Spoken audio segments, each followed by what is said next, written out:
I thank you all for joining me today and thank our audience for joining in and listening into our conversation about regenerative futures, innovating sustainable living. With me today, I have Anya Freeman, Yasmin Mammoutier, Jennifer Koster, Max Studenikoff, Neil Collins, and myself, Christy Tagey. I'm your host. I'd like to briefly give a bio for each speaker so you know who we have here today. We'll start with Anya. Anya is the driving force behind Kind Designs, where she's on a mission to empower nature with cutting-edge technology. A Ukrainian native who's called Israel, South Africa, and China home, Anya settled in Miami to attend law school, going on to serve in the U.S. Attorney's Office and clerk at the U.S. District Court before founding her own litigation practice. Frustrated by the lack of innovation solutions to Miami's rising sea level crisis, Anya assembled a multidisciplinary team to rethink traditional seawalls. The result? 3D printed living seawalls that function like coral reefs, sequestering CO2, nurturing biodiversity, and housing sensors that deliver real-time water quality data.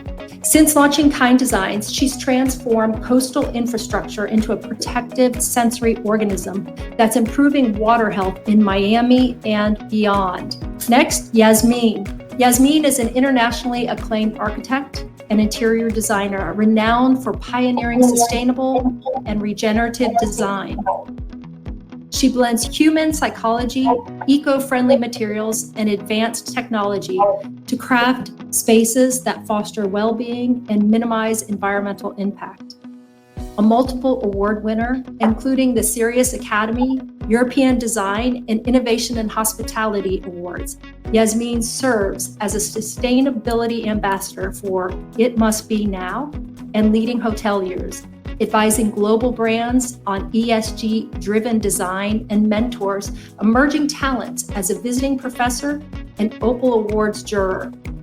Jennifer is a serial entrepreneur, systems-based thinker who is transforming the built environment through combining innovations in design, systems, and materials with AI and tech. As founder and CEO of Workwell Holdings, she leads a vertically integrated group of companies whose client-facing activities and development projects are advancing circular construction, sustainable real estate, and next-generation infrastructure. And as co-founder of LiveWell, she's pioneering a wellness-driven regenerative development model, say that fast 3 times, with projects across the globe. Jennifer excels at translating visionary strategy into high-performance outcomes by aligning multidisciplinary teams and de-risking capital. Max is the founder of Climate Change Forum, also known as CC Forum, a global platform dedicated to tackling humanity's most urgent challenges, from climate change and renewable energy to waste management, healthcare, education, poverty, philanthropy, and social inclusion. A serial entrepreneur with more than 25 years of experience, he has launched and scaled multiple ventures across industries. Today, he leverages that track record as an investor, advisor, mentor, and keynote speaker, driving innovative partnerships and inspiring audiences worldwide to build sustainable, equitable solutions for our shared future. And Neil is founder of Latitude, pioneers in regenerative real estate, a partner at Hamlet Capital, and host of the Regenerative Real Estate podcast. Neil, you'll have to let me know later how I'm doing. He fuses development, restoration, and sustainability into every project. With a track record spanning community development, conservation, and climate adaptation policy across multiple continents, he brings deep international insight to the table. Coupled with hands-on expertise in investment, sales, and operations across diverse asset classes, he offers a one-of-a-kind perspective on building living legacies that deliver social, environmental, and financial value for generations to come. Friends, welcome, and thank you for being here. I'd like to start out by asking the panel, and I love the roosters in the background. What are the factors driving this urgency right now for a sustainable mindset? Well, I believe it's long overdue, really, if we are to, I'm probably speaking in general terms here, if we are really keen to pass on the world as we know today to the future generations, it's just high time. It's more than overdue, really. What we're doing now, humanity, should have been busy doing 50 years back, or actually prevent what's that. I'm very far from being a doomsmonger. On the contrary, the mission of the event that I'm presiding is doing exactly the opposite, showcasing the groundbreaking solutions, investment-based solutions to the pressing issues we're all facing today. But what I'm just saying is that now or never, because nature doesn't need us. It will overcome anything, really, but we do need nature, and we really we should really consolidate our efforts at all levels, private capital wise, political framework wise, mindset wise, if we are to really to bootstrap ourselves from the fine mess we're all in today. Just as simple as that. So it's just now or never. That's my take on this. Yasmin, what do you see as driving urgency? Well, coming from architecture and design background, and considering that the construction industry is like a major part of the problems we have today with all the CO2 that's being produced, it's an urgency from my point of view from every aspect of profession that someone is coming by. For me, I'm representing obviously the construction and design industry, and I think that we have to, on a voluntary basis before regulations are coming in, to start rethinking how we design, how we build architecture and buildings. And this is what I see as my mission, to change the way we build by replacing harmful building materials through healthy ones. And there is a lot of options already today, so there's really no time to wait. And I have a feeling that the problem is everybody's waiting for some miraculous, solution, resolution. And I think it's about acting now and not wasting any time and trying to get influence beyond our own practice, and that's what I will do about my global talks and showing tangible projects like what you mentioned about Anya.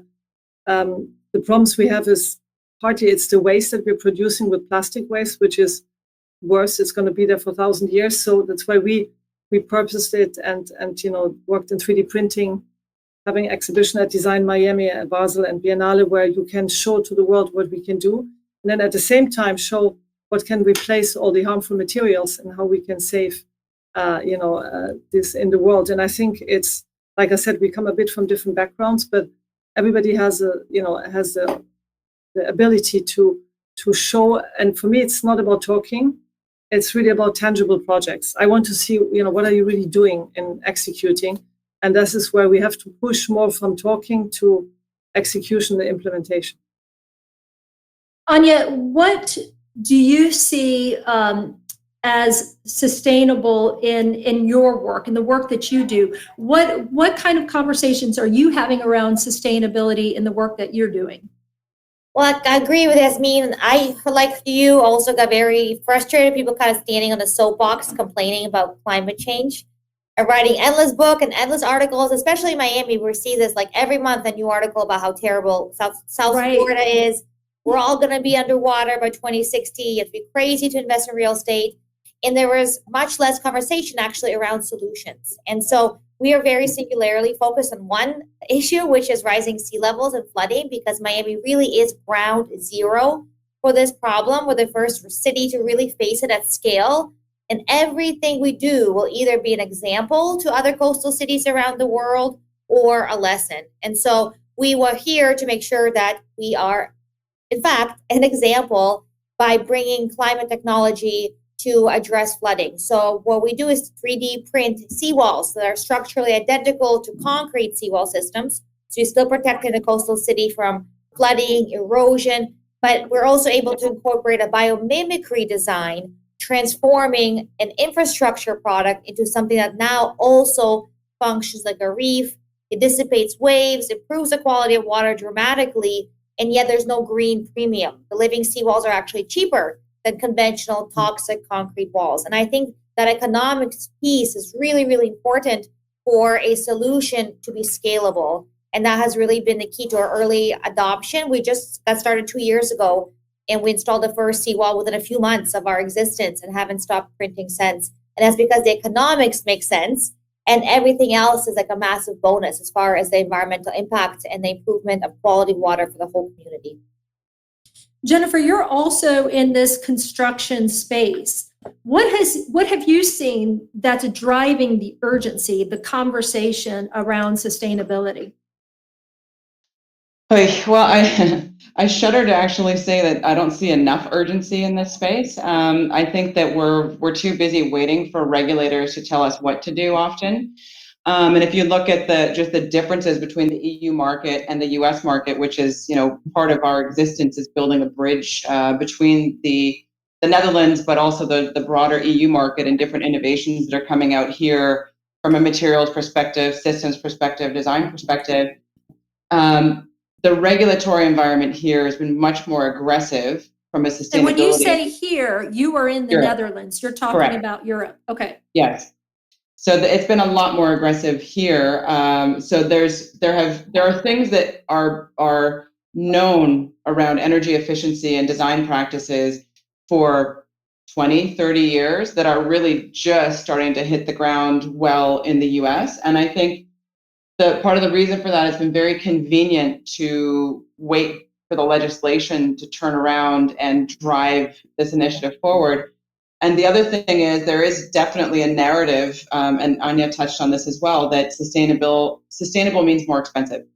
And so we have many conversations with clients about this, from single family homeowners all the way up to, hospitals and data centers, where inevitably when it comes time to talk about the budget, all the sustainability things that you would want to see at the planning stage and concept stage are there. All of a sudden, when it gets to the budget stage, these things start to fall off the table. And we're trying to prove that that's actually not the case on a total level. And the other sort of short-sighted approach has been very much focused on the capital expenditure of your initial construction costs and ignoring the whole operating cost long tail part of that. So we are really aggressively trying to educate people about looking at both sides of that and really understanding what they're spending their money on and the real benefits of taking a more systems-based approach. So sort of unlike Anya, we're not focused on one area. We're really trying to take a look at a total project perspective and how do all these different components integrate together to deliver the highest performing project and the highest performing sites. It's also not just about the building. It's about how do you really create a total program for a site that makes sense. And one of the things I know you're doing is making sure that all the stakeholders understand each other, that they're talking about, because as you mentioned, when you and I talked one-on-one, was that sometimes one part of the development team of a project has their eyes focused on one thing, another on another thing, and then the client has this picture of how things are going to be, but it doesn't necessarily align with what the other people are thinking. There's like 5 brains working on, well, more than 5, but 5 different perspectives maybe working on one project and not always aligned. Is that correct? Yeah, and I think it's just the nature of not just the construction industry, but many of our industries. They're very siloed, so people tend to stay in a particular lane. And I think, Yasmin will agree with me that the next generation of buildings, you really have to be taking a step back and looking at how all of these things integrate together, because it's not just about architectural design, it's not just about FF&E or just about engineering. All of these things. Wait, you said FF&E? Yeah, sorry. What does that mean? So your interior work, your finishings, furnishing, and things like that. Okay. So it's a total perspective and how all those things integrate together. And then at the same token, talking about stakeholders, it's sort of the same thing. You have to have this stakeholder approach that is really educating people along the way about the why this versus that, the benefits of this versus that, and trying to keep them engaged in the process, which happens on larger scale projects, really large scale projects, but it's still not really commonplace, I would say. There's still this very siloed approach to projects. Neil, I know in the work that you do, you have similar experience. So I'd like you to weigh in on that siloed experience and how you bring people together, but also talk a little bit about what you're doing and how some regulations or policies are impacting the work that you're trying to do. Yeah, I appreciate the question, Christine. I do want to get into that, just touch on what's creating that urgency, because we're all really familiar with the poly crisis that's going on, and we've got some really big systems thinkers on the panel this morning. For me, I've got skin in the game, and his name is Lucas, and he's 8 years old. So that's really where I'm coming from. And our work, which is in the built environment, as it touches so many different intersections of what it means to be alive in today's society, because we deal with housing, we deal with economy and livelihood, and finance and capital. And so what we're doing is we're going out and actually targeting parcels that are under development threat from suburban sprawl, preserving the farm, converting it to regenerative agriculture, and clustering meaningful and sustainable community within that.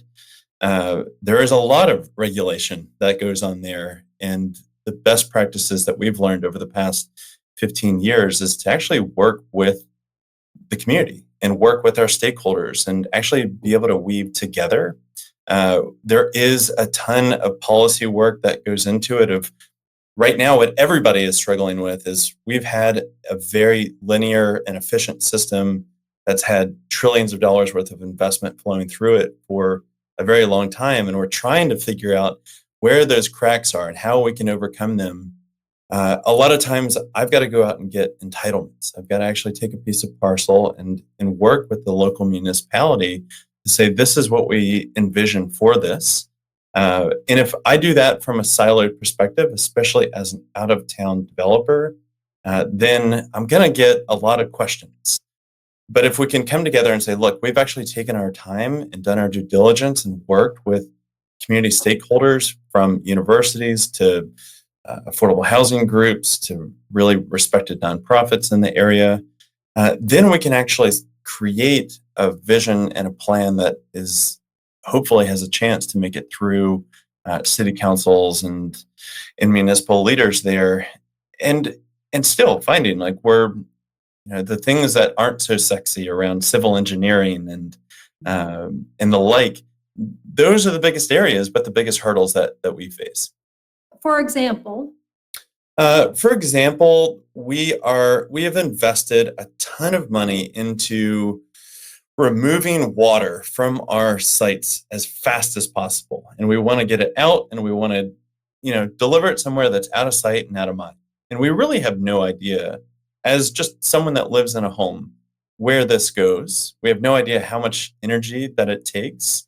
We have no idea the downstream impacts that it's taking. Like, I live on the West Coast of the United States. Just stormwater alone, if we were able to capture that, actually keep it on the land, we would have salmon flowing within our rivers. But instead, what we're doing is we're flushing potable water. We're putting a ton of chemicals into places. We're thinking through what should be a very kind of circular system, creating a linear path for it, and we're paying those consequences. And unfortunately, our accounting cycle is not really looking at the externalities that's getting created there. We're just looking to return on our financial investment, rather than really trying to optimize everything that we're looking for whenever we're putting together a project. I've heard and seen several of you talk about circular economies. Can you explain, so anybody, explain what do you mean when you talk about circular economies or circular projects? On our side of things, the circular economy is many things. From from a construction perspective, it's trying to take a material that's been used in one function and trying to either re-engage that in a similar function or find a way to break those materials down and use them in another function. I'll give you an example. There's the Netherlands and France, at least to my knowledge, and I'm happy to be corrected, are probably the leaders in this area and have really been innovative. I think the Netherlands, partly just because there's not a resource-rich country in terms of construction materials, so they've been very innovative and creative on how they reuse things. And there are projects here that you'll have a full building that's coming down, and they will do a materials catalog of what's in that building. And of course, most buildings are largely concrete and steel here, and some wood, but it's not the primary. And they'll do a breakdown of what's in the building and factor that into the design of the new structure and figure out how they can actually take those materials and repurpose and reuse them. So the whole concept being reusing what we have and not pulling out new materials from another location. It's certainly not a perfect system. I haven't seen a project get 100% circularity, but there's certainly two cases that I know of, one in the Netherlands that's 87% and one in France that was 95%. So that idea of reusing what we have, and it's actually kind of what Neil was touching on with water as well. I mean, it's insane to me, especially having been a Californian and seen what's happened in January with the fires, that we are not storing our water on site and creating more circular water systems. And that is a regulatory challenge, and it's one that we're now found ourselves in the middle of trying to resolve. But yeah, so I'll let someone else answer. Well, I think it's like, material circularity means like recycled, renewable, or biodegradable materials. And we've been living and produce, make, and dispose it. And that's really the change of mind that we have to think. It's not this mentality, it doesn't matter what happens with it, we just get rid of it. We have to really think about the life cycle. That's what is meant with circularity and life cycle thinking. And that's why these biodegradable materials that we have been discovering and using, like mycelium or hempcrete, are solutions, as alternatives against, for example, concrete, which is extremely harmful, for the environment. And it's also harmful for human beings. That's another fact. It's not, talked about. I mean, we're talking a lot about, maybe we talk about it later, about toxins in most of the materials that we are surrounded by because of all these chemicals, formaldehyde and all this, which are cancer agents. So there's, it's not just about the environment, it's about human beings. We're part of nature. And I think and then there's another big subject called embodied carbon. It's meanings when you get something ordered, how far does it come from? The transportation from one place. You don't want to have something very far away. And to be honest, I still see it in hospitality that sometimes it used to be, very trendy to get the interior design of a hotel, the production done in China, shipped over because it was cheap, and nobody cared about the circularity. And that's exactly what you shouldn't do. You look about local materials, the closer it is, and then you have to have a concept. And this will change with digital passports, which are coming. Unfortunately, because of the Trump administration, which has kind of made everything going backward and stopped, this is being delayed, but nevertheless, it will come. It will come, and I think it's always good to be thinking about it, working about it, and implementing it now before it is just regulated, because it will, change the paradigm for our existence. I think we can talk about circular materials and circular design, but it also really translates down into circular economy, and really seeing, how much resilience does a community have, and you can actually trace the amount of dollars, like how many touch points does a dollar, whenever a consumer spends it on something, how long does that stay in a community? And the more times that money can circulate within a local community, the more resilient it's going to be. But we've designed our economy in a lot of ways to extract that dollar as fast as possible. And so circularity can really be applied in a lot of different areas.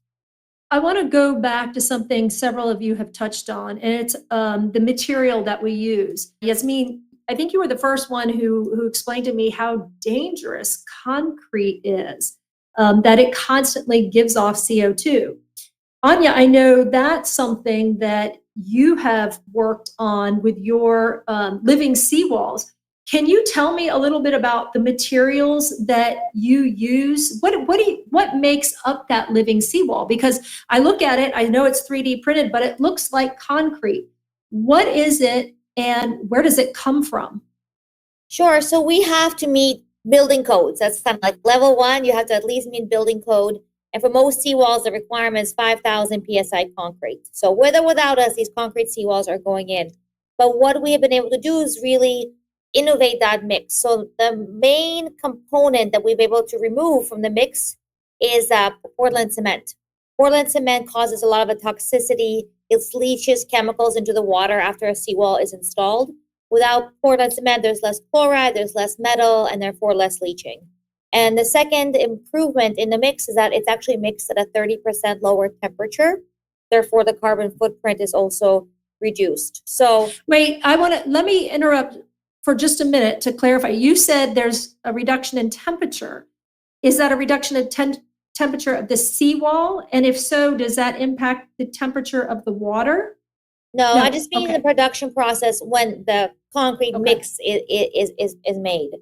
One of the problems is it's made at extremely high heat. So our mix specifically, it made at 30% lower temperature. That's significant. Yeah. So, we are still working with the parameters of the building code, which is obviously somewhat limiting. We have to meet the strength requirements. We have to withstand hurricane conditions. But we are able to keep pushing the limit on what that mix is made up of. But the primary impact of the seawalls is not the material. We don't have a carbon sink material. Unfortunately, the primary impact is that we're able to attract all the sea life. We're transforming an infrastructure product into a marine habitat. And as sea life attaches, they're actually depositing their skeletons and their shells into the wall. And those shells are sequestering carbon from the environment. So it's not the material itself, it's what's attaching to the wall after installation.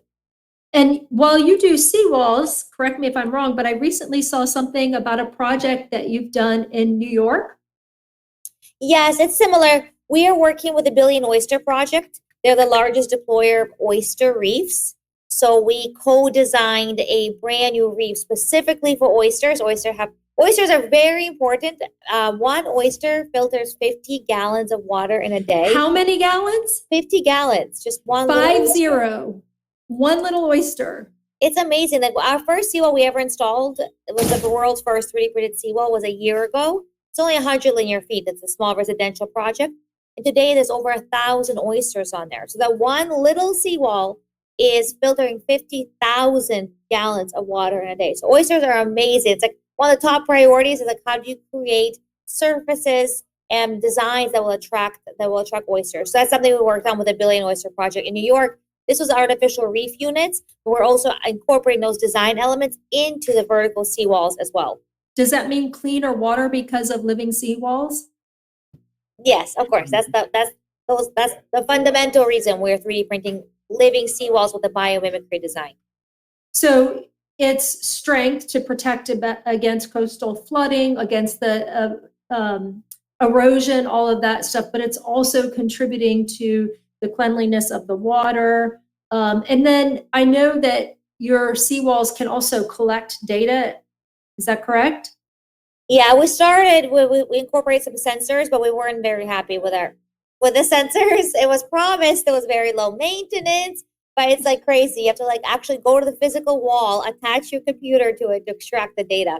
So we are now doing some R&D with some new sensor partners so that we can just drop the sensors into the wall as we're printing, use 5G to get the data live 24/7, which is much more useful information than going to these sites and getting the information physically.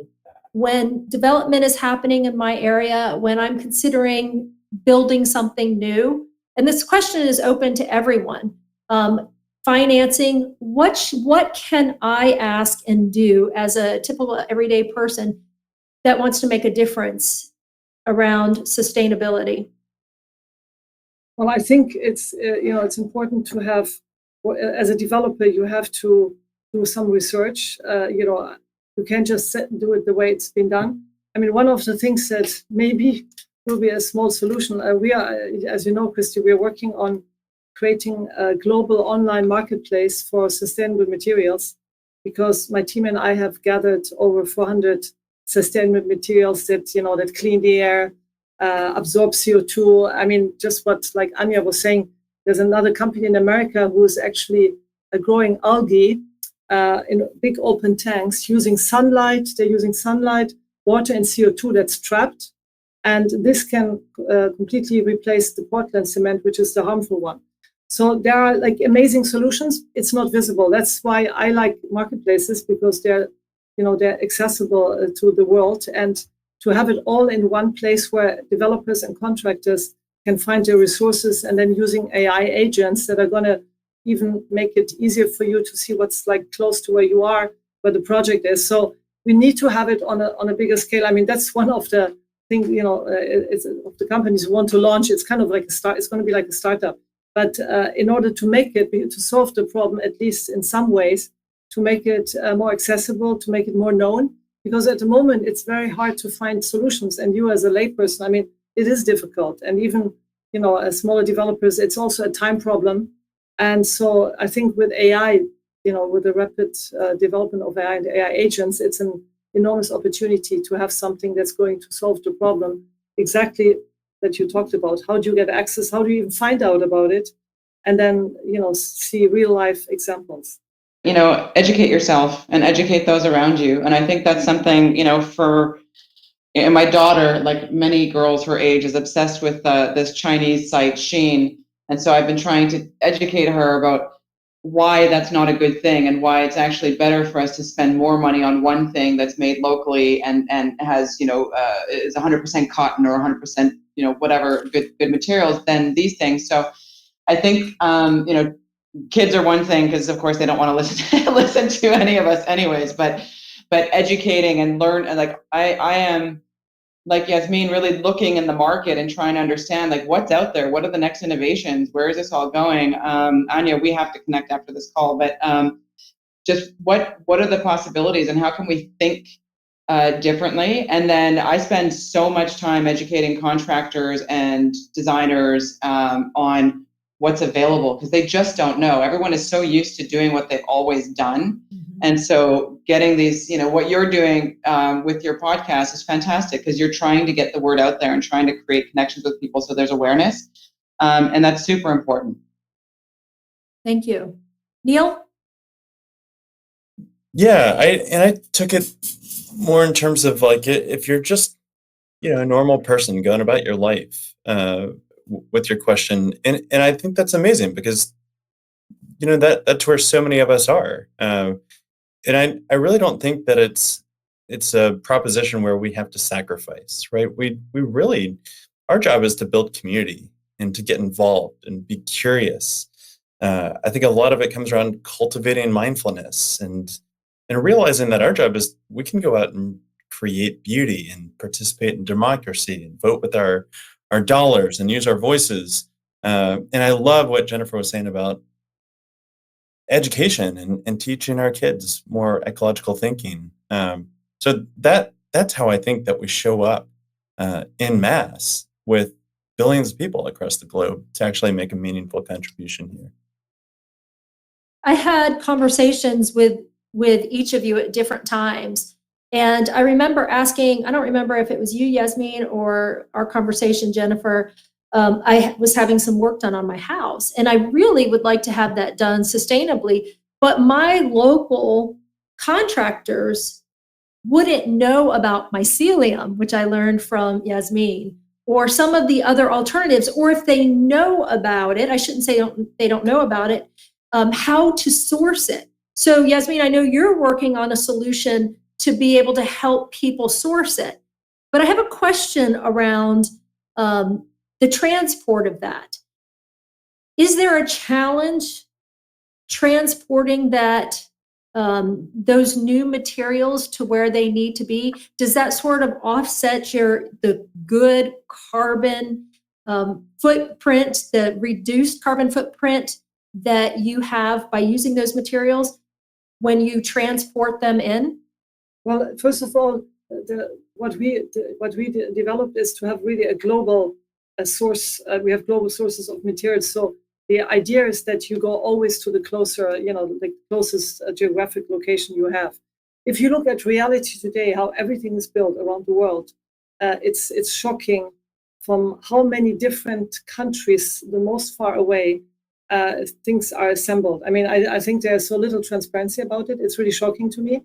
And I think that's why I'm telling you, you have to see, it's definitely sometimes better to, I mean, it's a complicated question because there are some materials who are really harmful. And concrete, just for everybody to know, has more CO2 than all air travel, all the travel in the world together. I mean, you just have to imagine that. Wow. It's just one material damaging more than all the travel in the world. And you can Google this. One of the things that you taught me that I want to bring up is it's not just one time that concrete is an issue. It gives off CO2.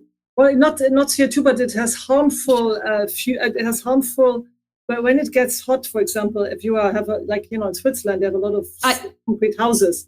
Then there's a fume that's coming out, which is very bad, and that's why children today have allergies. And so it's these invisible harmful agents that are acting. The CO2 is more like Anja was saying, in the production of concrete, you have to have it on a certain heat.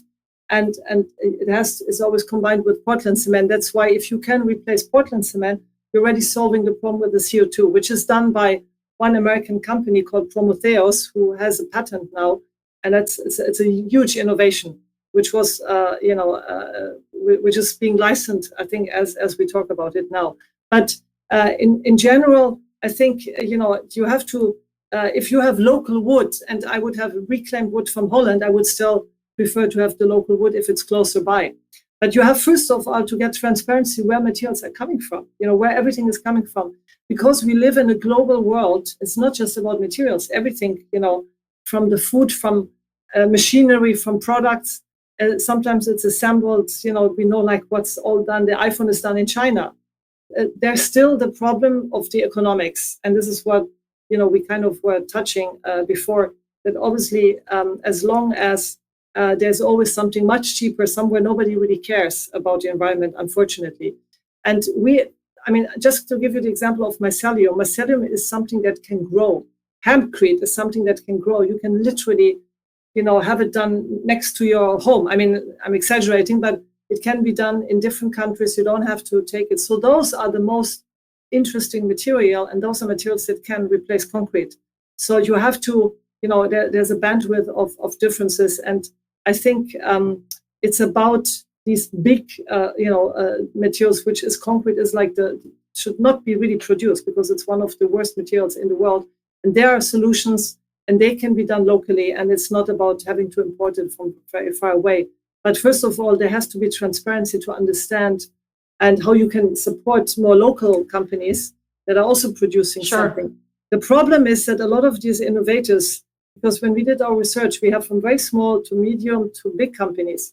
And the small ones are really hard to find because, in a digital world where the first pages are always paid by big companies when you Google, do research.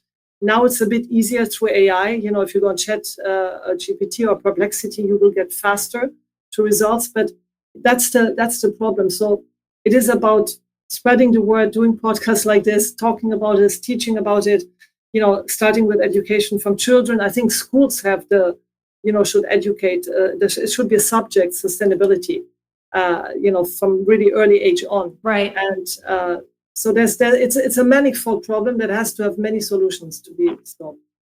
Are you seeing a push from investors, from tenants, to include more sustainable practices and materials? Investors and tenants are very different groups, so it's hard to lump them in. On the consumer residential side, I think there is a growing percentage of people that are really interested in actually finding community and living in healthy habitats. On the investment side, I think it's really fractured right now. ESG is coming under a lot of scrutiny. The big thing that I'd say is like we have a lot of money in institutional capital that are pure fiduciaries. So what that means is these are pension funds where you have fund managers that are investing on behalf of other people. And they are just singularly focused on we need to provide the highest ROI that we possibly can. So there is no other mandates. You're not looking at where impact can come from.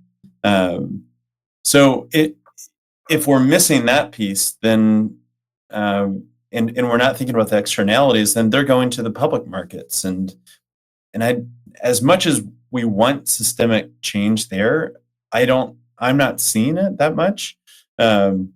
I think within the impact investment realm, everybody's still trying to figure out, like, am I comfortable calling myself impact investment? Does that actually mean concessionary returns, so below market rate returns?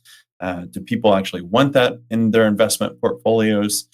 I love the people within that space, particularly the impact investors that are showing up and they're realizing like the world that we get is the world that we invest in. Those are the people that I want as my LPs within our fund. But I also am trying to figure out how do we bring in the big dollars? Like our projects are not cheap by any stretch. So we do need to make the tent bigger. I wish that there was more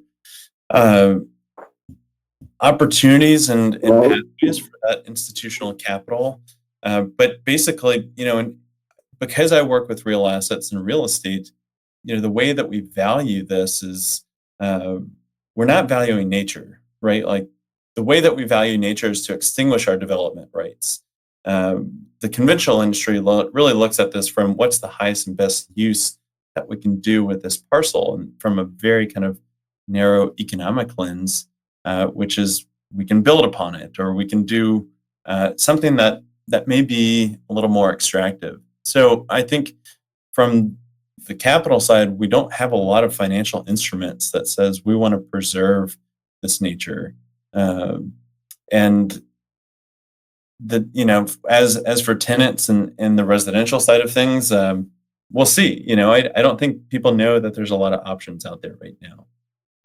That seems to be a familiar refrain from everybody, is that there's not a great understanding of the options available. Whilst Yasmin was speaking, I was just wanted to corroborate what she was saying. See, the thing is that we pontificate until we're blue in the face as to when the policymakers are going to work out the right political frameworks to regulate, the quality of material, the provenance. Yes, we can use blockchain and AI to trace the sourcing. Yes, we can make sure it's the materials are produced and supplied by the local suppliers rather than fetched from elsewhere in the globe. But at the end of the day, one very simple maxim: it is the markets that will ultimately define what particular materials will replace the current big polluters, which is concrete accounts for a whopping between 10 to 12% for CO2 emissions, as we all know. Look what happened to the renewable energies. No one was investing in them 10 years ago. Yeah, that was a good try, good kickstart, right? But why? Because it was not economically viable. The moment the cost of production and launching these renewable lines, including solar and wind and now hydrogen, became economically viable, everyone is jumping on the bandwagon, because the cost of producing solar energy, wind energy, is now just has fallen down considerably. The same thing, I hope, later is going to happen with the construction materials. Yes, we all need the frameworks. Yes, we all need these newfangled devices, including AI and blockchain and whatnot. But at the end of the day, it's the economic sustainability in the very first place that will be the defining factor. And that probably foreruns one of your questions, Christy, with regards to investors, because that's what I'm seeing at our investors forums on a daily basis. Is that making sense to you? It is, and I did want to ask you what frameworks or metrics matter the most when you allocate capital. To add on to that, what instruments have you found that drive real change? So I'm talking about carbon credits, green bonds, sustainability bonds. A bit of everything and none of these. That's not helpful, Max. I will expand what I mean, right? Please. When it comes to any sort of metrics, I mean, obviously, people think in terms of ESG or SDG scores as the panacea. It's not a panacea. It's akin to one ticking a box. I would have thought that the overriding criterion, or criteria in plural, for any responsible company, be it small or big, doesn't matter really, is not so much complying with the ESG scores, which really just defines more. Let me interrupt for just a second to ask, for people who don't know what ESG means, that's environmental, social, and governance, correct? Well, the talk of the town, there's nothing is more widespread than ESG or SDG regulations. Even people just remotely who haven't heard about the UN, perhaps, they know SDG or ESG goals, right? That's the talk of the town. It's a kind of a Bible of any modern thinking company, strategically and tactically. And they have what is known as ESG scores. That's a kind of a metrics. I just don't want to go into the details really, but I'm trying to convey one very simple message. No matter what the metrics are, in this case, SDG or ESG scores or something different, and this could be a lot of tools like green bonds and carbon credits, which, by the way, is very, as you know, controversial, because we were hosting a presidential style debate at CT4 in Paris last year. Not a friendly discussion like we're having today, but across the bar, standing, and it ran along the lines of carbon credits, a viable solution, or an indulgence to pollute. And you should have seen what was happening. It almost came to fist fighting. Wow. Not only on stage, but in the audience, because it's such a polarizing subject, really. So when you say carbon credits, I mean, you have to take that with a pinch of salt. I personally believe it's a good interim solution. It's a provisional sort of way of going about things, but I don't think it's something which humanity should orient itself at in the long term. But that just I've digressed from the topic. The simple message I'm trying to convey: no matter what the metrics are, whether it's SDG, scores, or whatever, all of these tools, the one overriding criterion for economies, large and small, should be the responsibility in the long term. So it's not so much complying with some sort of regulation, in this case, regulations, in this case, SDG or whatever, just to tick off the box, but really prioritizing the impact over the short-term profit, just as simple as that, if that makes sense to you. So it's not confined to any particular A, B, C, D, but it's just the larger strategic picture of what the company is looking at. I also think that there is lower operating costs, and the energy saving of cooling and heating naturally is quite high. And this is not common knowledge, unfortunately. Again, it's like there's some kind of missing the educational part, because we have materials and we have done got data to back what we are talking about, how some materials can reduce your energy cost by 50%. So there is a definite proof, and actually the asset value increase for green buildings is much higher than traditional. And I was just in Berlin, we just had the Super Return Conference. I don't know if you know it. It's the biggest private equity for institutional investors. I'm sure, Max, you know. And there was a lot of talks about that institutional investors are very interested into better ESG built buildings. They're looking at green buildings, and they see it as the future investment, that it's the big ones are really starting to understand it. I mean, we had a lot of conversations around that subject, and it gave us some hope that there is an understanding. It's not about being more expensive, but the value of your property will increase, and operational costs will go down, beside the fact that a lot of consumers and users are in demand. I mean, in luxury already since quite a long time, but even in the mid-market, it's coming down now. There is more awareness, and if you have properties that, no matter what, not just in hospitality, in all kinds of office space, you're having an advantage to a conventional building. So that's one, I mean, there's a lot of negative things, but I think we have to see there are definitely some shifts happening. Just in this conversation, I think it's safe to say sustainability is complicated. However, there seems to be, maybe now more than ever, an increased opportunity for innovation.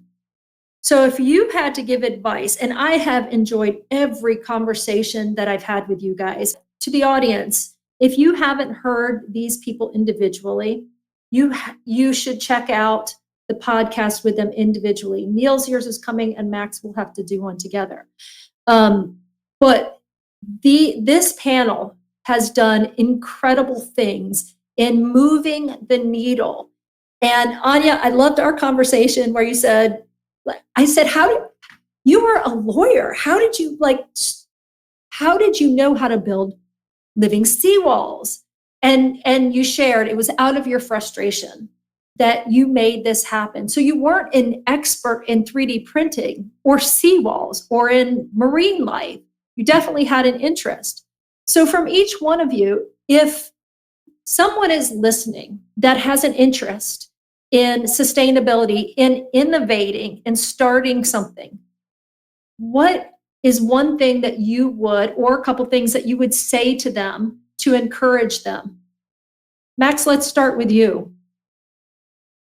Oh, Max is frozen. Oh, no. Well, I'll probably share my view from the my forum's perspective, which is kind of an umbrella, really, that makes me seem like a jack of all trades and master of none in some way, because what we're doing, we're getting together under one roof, the investors, each laser focused on a particular domain or a variety of those, and we can kind of act as a platform where things are happening. Well, if there is one thing that I would point out, is that we've reached a point when it is not so much through the political frameworks of any kinds, or through policy making, or through politicking, as I say, that things can budge off the ground, but through absolutely long overdue, resolute investment and mobilizing of private capital into groundbreaking solutions. And we're very, very fortunate, because over the last 8 years, since the first CT Forum was held in London in 2018, we've succeeded in forging these two rather important networks. On the one hand, we have the investors community represented by family offices, general partners, limited partners, funds of funds, VCs, angels on the one hand. But probably more importantly, we're being knocked on our doors by a whole variety, a whole huge range of projects at various stages of their development, from pre-seed to NASDAQ or LSE listed. And that's exactly what means the difference. And it's through connecting, as I keep saying, the most discerning, the savviest of the investors to the most revolutionary of the groundbreaking projects, that we can bootstrap us from the really fine mess we're in today. It's through investing in technology. It's through mobilizing private capital.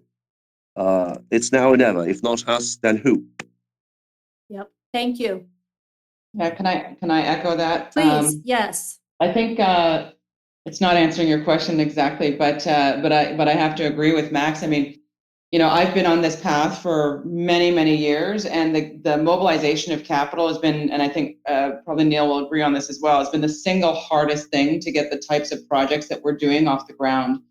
And there's a number of reasons for that, and it goes back to this siloed thinking. If you don't tick the box for the investor group, you just don't fit. And with us, because we're crossing over so many different sectors and the impacts that we have are across so many different sectors, we don't fit any box. So kind of strangely enough, through some major projects that we're now engaged with around rebuilding in Los Angeles, we've really, and also the, how do I word this? The lack of certainty around federal funding for the disaster recovery situation. There's been a massive mobilization of private capital, and we've sort of been caught up in that swing of things because they're looking for solutions. And now you see these P4 partnerships happening. So there are public commitments that may not be capital, but they're tax incentives or other incentives. Public, private, and philanthropic partnerships, which are, I think, what's going to really change the game. It's certainly been eye-opening for me just in the last few months to see the amount of private capital mobilizing when it hits your backyard, that you start to think, okay, we need to really think about this differently. And in the past, in a place like LA, you wouldn't have private money going into infrastructure planning and solutions, for example. And because of the current situation, so there's always a silver lining somewhere. Because of the current situation. On that note, I mean, we're feeling this being rubbed off the forum as well, because in many ways, we're seen as a kind of, safe haven for a number of investors, including those from the USA. We'll be hosting our 12th global edition, for those of you who might not be familiar with that, in Zurich, Switzerland, which is the home of many headquarters and corporations and banks and institutions and family offices, in late September this year. And we'll be doing the pre-event on the 10th of July. It's a one-day event, and by the way, you're more than welcome to join us. It's complimentary the 10th of July. And what I've been seeing is that there is a huge proportion of US-based investors and projects who are looking at ways of diversifying their portfolios, who are now just, well, as we speak, they're just subscribing to attend both. So I absolutely echo what you're saying, Jennifer. Trump coming back to power has this ripple effect that the world is still reeling from, put it this way. But at the same time, it is because of that a totally fresh wave of private investment being mobilized is happening now, despite all the options, probably because of that. Yep. There's a new urgency now being created because we're seeing all of the institutions that we had this very complacent comfort position in, that are now being shattered, and some of them literally overnight. And so it's creating a lot of uncertainty, but it's also creating a lot of motivation to do something and think differently. So it's a little bit, it's maybe sounds sadistic, but it's a little bit exciting to see where this all lands. Anya, let me ask you, for the person who is trying to figure out where to start on their journey, what advice would you give them? I would say do not focus so much on the how. You'll never figure it out, all of the pieces. As a founder, as someone with an idea, you're really more like a bus driver, and you know where the bus is going to go, but your job is to fill up that bus with a team that can help you get there. So it's really not about the how, it's about the who. Like you said, when I got started, I knew nothing about being a startup founder. I thought you had to be a coder to have a tech company. I knew nothing about construction except putting in some hardwood floors for my dad in the summer. And definitely nothing about concrete, marine, but literally nothing. But I was just extremely obsessed with finding a solution. And I went out and found out who had those missing pieces that I didn't have. And so the founding team is really the one that was able to give birth to this idea of these 3D printed living seawalls, which I could have never done on my own. So that's my advice. Do not wait for the perfect moment. There will never be a perfect moment. You have to start today. And number two, surround yourself with this zone of genius, the people who have the same passion as you, but can bring in different skills that you don't have yet. I love that. Thank you. Neil, how about from you? The world that we get is the world that we invest in, but I don't think that we do that individually. I actually really believe in the power of community. How we got started is we actually invited friends and hopefully advisors and things like that to our table, and we invited community in. So often we get the question asked by reporters and other people, how do you convince people around sustainability and regeneration? And that's not my job at all. My job is to invite and enroll people. And we need to stop asking the question of what do we need to do? And we need to start asking better questions of what do we want to create? And we create that with other people, sharing our ideas and being really generative at the table. Thanks.